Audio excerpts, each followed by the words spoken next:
Bismillahirrahmanirrahim. Assalamualaikum warahmatullahi wabarakatuh. Alhamdulillah. Wassalatu wassalamu ala rasulillah. La hawla wa la quwwata illa billah. Amma ba'du. Fa ya ikhwatal iman, usikum wa nafsi bitaqwallahi azza wa jal. Faqad faza al-muttaqun. Al-hadithu sabi' min bab fadlu dha'afatil muslimina wal fuqara'i wal khamilin. Hadis yang ketujuh masih di bab tentang keutamaan orang-orang yang lemah daripada orang-orang yang beriman, atau orang fakir, atau juga orang-orang yang terlantar, tapi dengan syarat sekali lagi beriman. Yad'una rabbahum bil ghudwi wal asal yuriduna wajhah. Jadi orang-orang miskin yang dengan kemiskinan, kekurangan, dengan kelemahannya tetap beribadah istiqomah kepada Allah, ini keutamaannya. Wa an Usamah radhiyallahu anhu, dan dari Usamah, sahabat Nabi yang mulia, masih muda sudah menjadi panglima perang, dan Allah berikan kemenangan kepada Usamah dan tentaranya. Dari Nabi sallallahu alaihi wasallam qala, Nabi bersabda, "Kumtu ala babil jannah." Aku berdiri di pintu surga. فَإِذَا عَامَّةَ مَنْ دَخَلَهَا الْمَسَاكِينَ.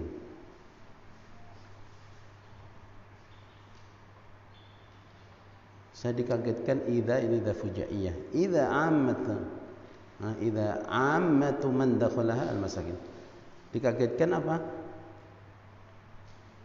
Kebanyakan yang masuk surga itu al-masakin, orang-orang miskin.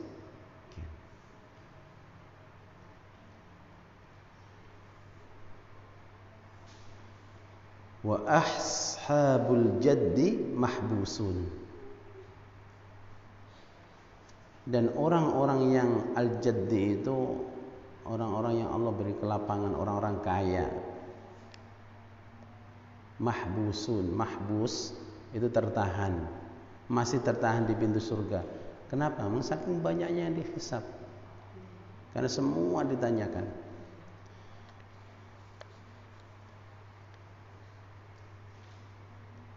Jadi ini bandingannya, ya, sama-sama berimannya.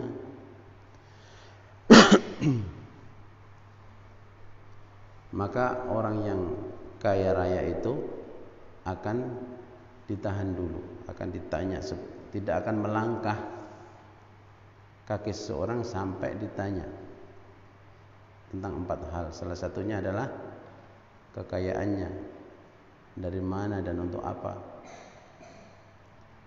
Nah, orang miskin gak ada yang ditanya lagi, makanya cepat masuk, gitu, cepat menikmati.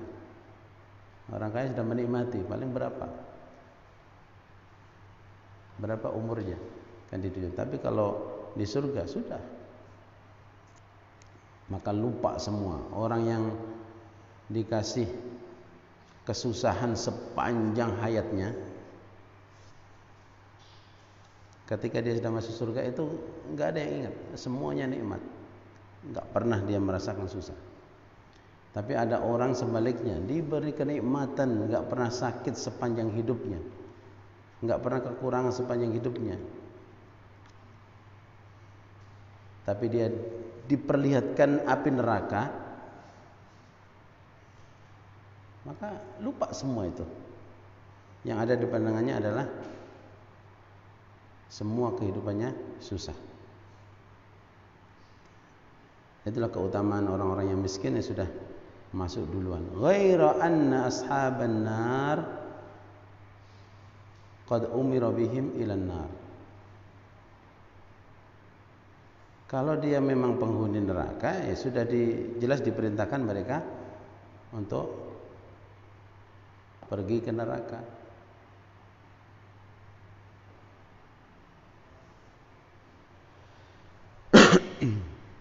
Artinya umirobihim, orang-orang yang kaya yang itu cepat masuk neraka. Wa kumtu ala babin nar, dan aku berdiri di depan pintu neraka. Kata Nabi, fa idza ammatu man dakhalaha an-nisa. Dan saya lihat kaget kalau idza fujaiyah seperti itu, bahwasanya yang masuk ke dalam api neraka tersebut an-nisa. Fa idza amatu man dakhalaha an-nisa, yang paling banyak adalah wanita. Muttafaqun alaih, hadis riwayat muttafaqun alaih. Wal jaddu bi fathil jimi al hadh wal ghina, ay ashabul jaddi ay ashabul ghina. Wa qawluhu mahbusun, ashabul jaddi mahbusun ay lam yu'dhan lahum ba'du fi dukhulil jannah, belum diizinkan langsung untuk masuk ke dalam surga. Artinya ditahan dulu, orang-orang yang kaya ditahan dulu, ya iya, karena akan ditanya semuanya. Nah, itu kelebihan orang-orang yang nggak punya atau nggak banyak harta, cepat masuk surganya. Tapi dengan syarat, ya, ingat dengan syarat. Kalau masalah derajat jannah itu berbeda lagi. Kita berbicara tentang yang paling banyak dan yang duluan masuk. Dalam hadis ini menjelaskan tentang ikhbarun Nabi sallallahu alaihi wasallam anil mughayyabat bi ahwali ahli jannah wa ahli nar. Nah, ini termasuk hal-hal yang gaib yang Allah izinkan kepada nabinya untuk menyampaikan kepada umatnya. Rasulullah tidak mengetahui yang gaib kecuali yang Allah izinkan. Nah, ini termasuk sesuatu yang gaib. Jadi kalau sesuatu yang gaib, sesuatu yang sebelumnya kita tidak tahu, maka seseorang itu bisa tahu dengan cara melihat. Satu. Kalau melihat tidak mungkin, maka dengan cara mendengar. Nah, mendengar kalau dari sesuatu yang jelas-jelas kebenarannya wajib diimani. Tapi kalau nggak jelas, tidak boleh diimani. Dan dari mendengar yang paling bisa dipercaya adalah dari Al-Quran dan Sunnah Nabi. Ya. Dari Al-Quran dan Sunnah Nabi. Yang gaib kita nggak tahu, tapi kalau ada dari Sunnah yang sahih seperti hadis di hadapan kita, hadis ini akan muttafaqun alaih, maka ini pasti kebenarannya. Jadi tidak ragu. Yaitu tentang apa? Tentang kondisi ahlul jannah, penghuni surga, wa ahlun nar, dan penghuni neraka seperti apa. Ini salah satu yang digambarkan Nabi sallallahu alaihi wasallam. Yang kedua, ahlul jannah yaumal qiyamati humul masakin wa hum wa ashabul amal as-salihah. Jadi penghuni surga pada hari kiamat kebanyakan orang-orang miskin, dan intinya adalah ashabul a'mal as-salihah, orang-orang yang melakukan atau mempunyai banyak amal-amal soleh. Maka di awal kemarin selalu saya ulang-ulang, yang yad'una rabbahum bil ghadati wal 'ashyi yuriduna wajhah, yang betul-betul menyeru, berdoa kepada Allah, beribadah kepada Allah hanya mengharapkan wajahnya. Yang ketiga, la yanfa'u malun wala banun yaumal qiyamati illa al-amalus shalih. Harta, anak tidak akan memberikan manfaat kecuali amal soleh. Maka anak yang soleh itu adalah amal soleh. Anak yang tidak soleh, artinya anak yang durhaka kepada Allah, maka itu bukan anak yang soleh, bukan amal soleh. Tapi kalau anak yang soleh, masya Allah, kita mati pun akan selalu mendapatkan aliran pahala.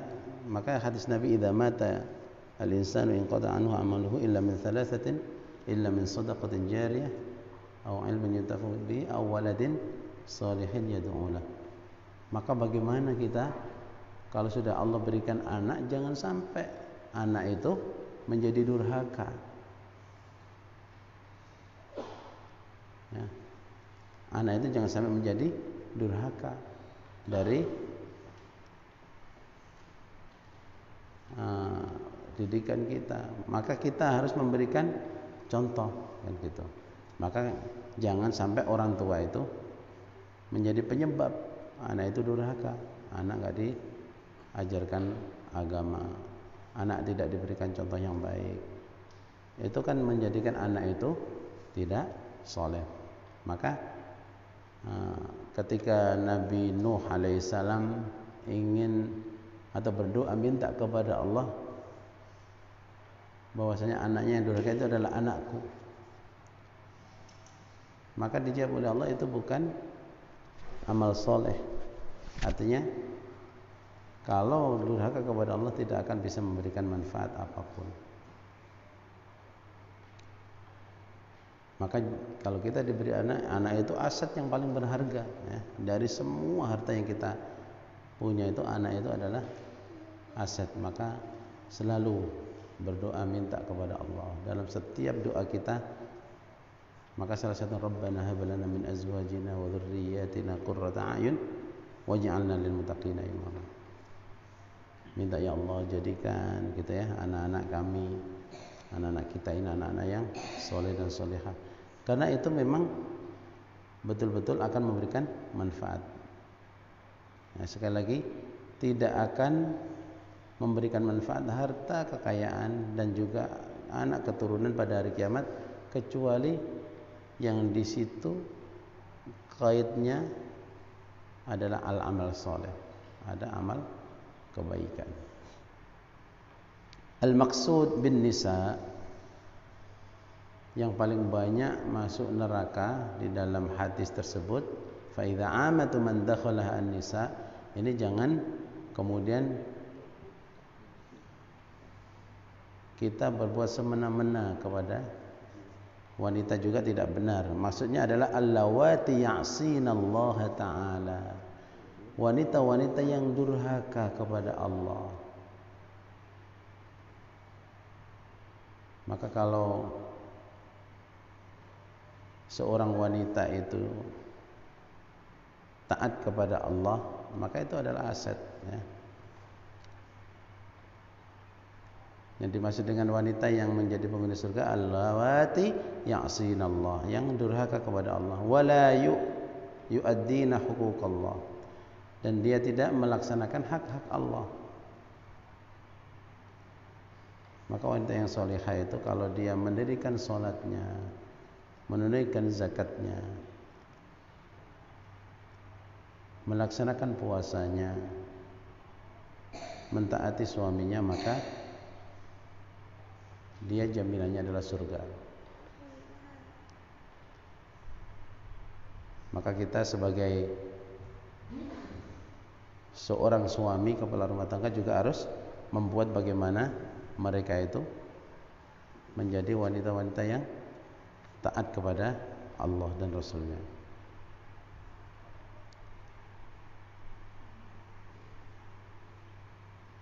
Wala yu'addina huquqallahi ta'ala wa yunkirna al-jamila wal ihsan, dan dia yunkirna, artinya mengingkari untuk hanya mendapatkan al-jamil wal ihsan, mengingkari sesuatu yang baik dan perbuatan baik. Artinya apa? Kalau wanita itu Kadang-kadang diberikan kebaikan banyak, tapi ada kesalahan sedikit, kemudian semuanya diingkari. Maka sebagai seorang wanita, kalau ingin tidak masuk dalam hadis ini, artinya kebanyakan penghuni ahli surga, jangan mengingkari suatu kebaikan-kebaikan yang diberikan.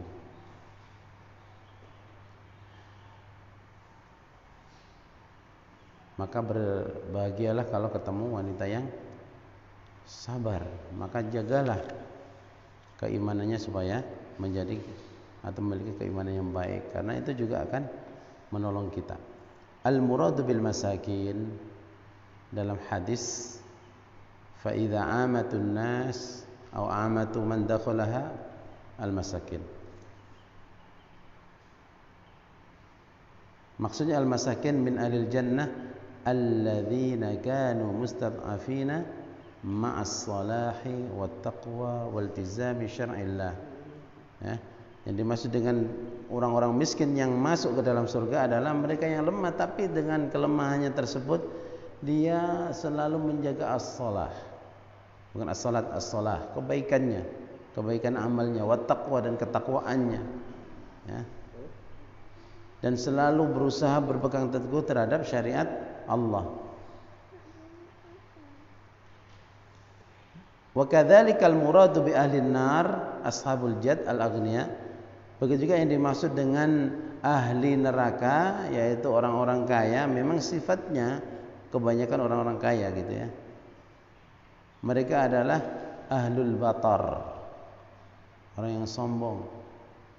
Nah, makanya kalau ada orang miskin sombong, itu lebih parah, lebih tidak disukai. Sombong sudah nggak benar. Tapi kalau ada orang miskin, sudah miskin sombong, nah itu manusia yang paling tidak disukai sama Allah. Ini ada orang kaya sombong yang dikatakan wa ashabul jaddi mahbusun, artinya orang-orang kaya yang sombong. Alladzina taghaw wa asaw awamirallah. Yang mana mereka sombong dan durhaka terhadap perintah-perintah Allah Subhanahu wa taala.